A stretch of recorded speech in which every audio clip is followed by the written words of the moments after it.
I want to develop a very simple linear line of thought about one point. Why in our economy charity is no longer just an idiosyncrasy of some good guys here and there, but the basic constituent of our economy. I would like to start with a feature of so-called cultural capitalism, today's form of capitalism, and then develop how the same thing applies also to economy in the narrower sense of the term.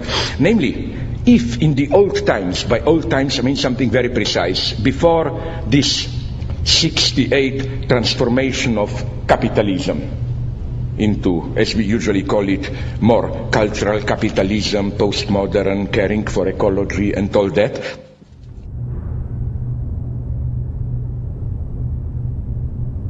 What changed?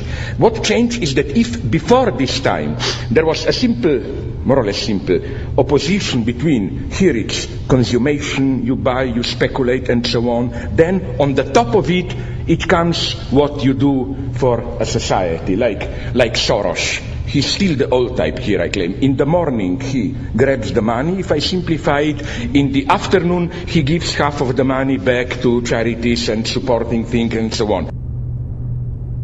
But I claim in today's capitalism, more and more the tendency is to bring the two dimensions together in one and the same gesture, so that when you buy something, your anti-consumerist duty to do something for others, for environment and so on, is already included into it.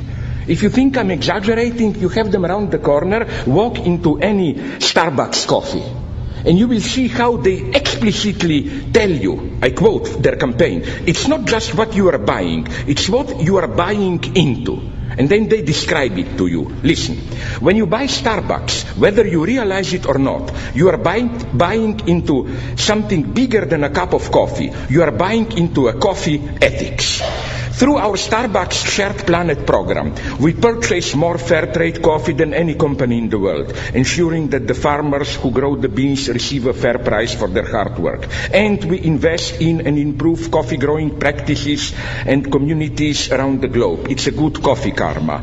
And a little bit of the price of a cup of Starbucks coffee helps furnish the place with comfortable chairs and so on and so on. You see, this is what I call cultural capitalism at its purest. You don't just buy a coffee. You buy in the very consumerist act. You buy your redemption from being only a consumerist, you know. You do something for the environment, you do something to help starving children in Guatemala, you do something to restore the sense of community here, and so on and so on. This, and again, I could have go on, like the almost absurd example of this is so-called Tom's Shoes, an American company whose formula is 1 for 1. They claim for every pair of shoes you buy with them, they give a pair of shoes to some African nation and so on, so that you know, 1 for 1. One act of consumerism, but included in it, you pay for being redeemed of it, for doing something of environment and so on and so on. This generates almost a kind of a, how should I put it, semantic over-investment of burden, you know. It's not just buying a cup of coffee. It's at the same time you fulfill a whole series of ethical duties and so on and so on. And again, this logic, I think, is today almost universalized. Like, let's be frank, when you go to a store, probably you prefer buying organic apples. Why? Look deep into yourself. I don't think you really believe that those half-rotten apples, which cost double the good old genetically modified apples that we all like, that they are really any better. I claim we are cynics there, skeptics, but you know, it makes you feel warm that I'm doing something for our Mother Earth, I'm doing something for our planet, and so on and so on. You get all that. So my point is that this very interesting short circuit where the very, as it were, act of egotist consumption and so on already includes the price for its opposite.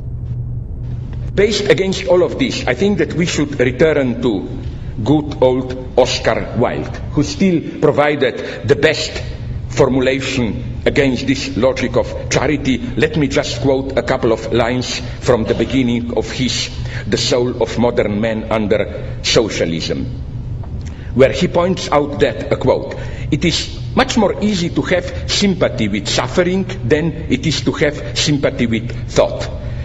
People find themselves surrounded by hideous poverty, by hideous ugliness, by hideous starvation. It is inevitable that they should be strongly moved by all this. Accordingly, with admirable, though misdirected intentions, they very seriously and very sentimentally set themselves to the task of remedying the evils that they see. But their remedies do not cure the disease, they merely prolong it. Indeed, their remedies are part of the disease. They try to solve the problem of poverty, for instance, by keeping the poor alive, or in the case of a very advanced school, by amusing the poor. But this is not a solution, it is an aggravation of the difficulty. The proper aim is to try and reconstruct society on such a basis that poverty will be impossible, and the altruistic virtues have really prevented the carrying out of this aim. The worst slave owners were those who were kind to their slaves, and so prevented the horror of the system being realized by those who suffered from it, and understood by those who contemplated it. Charity degrades and demoralizes. It is immoral to use private property in order to alleviate the horrible evils that result from the institution of private property." I think these lines are more actual than ever. Nice as it sounds, basic income or this kind of a trade with the rich is not a solution. There is for me another, because of a whole series of problems, I see here another problem, again, which is, this is for me the last desperate attempt to make capitalism work for socialism. Let's not discard the evil. Let's make the evil itself work for the good. You remember, you are not old enough, I am, how we were crazy 30, 40 years ago, we were dreaming about socialism with a human face. You know, like it is as if today the utmost radical horizon of our imagination is global capitalism with a human face.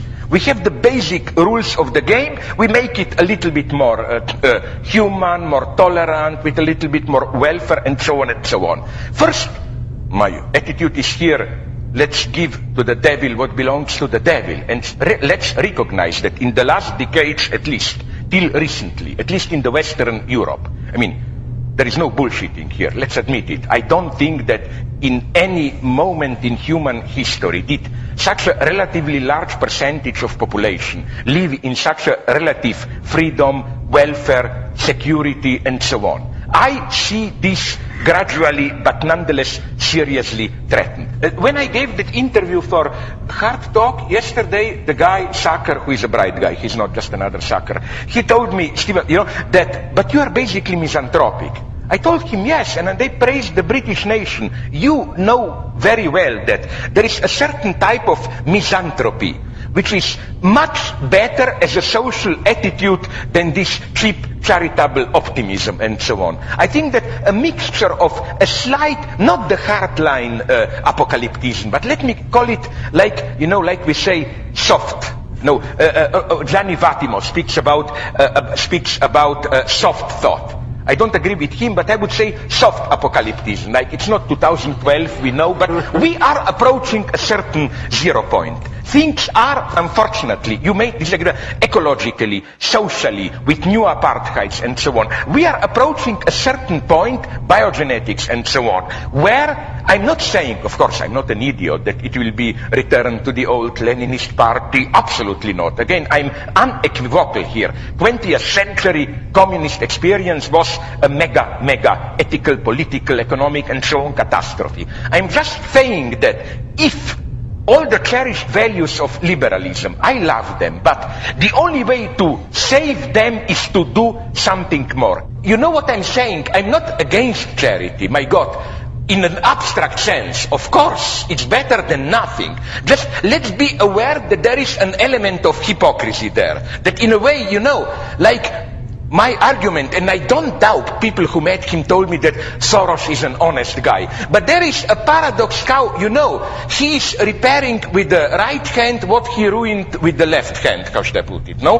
That's all I'm saying. For example, of course we should help the children. It's horrible to see a child whose life is ruined because of an operation which costs $20. But in the long term, you know, as Oscar Wilde would have said, if you just operate the child, then they will live a little bit better, but in the same situation which produced them.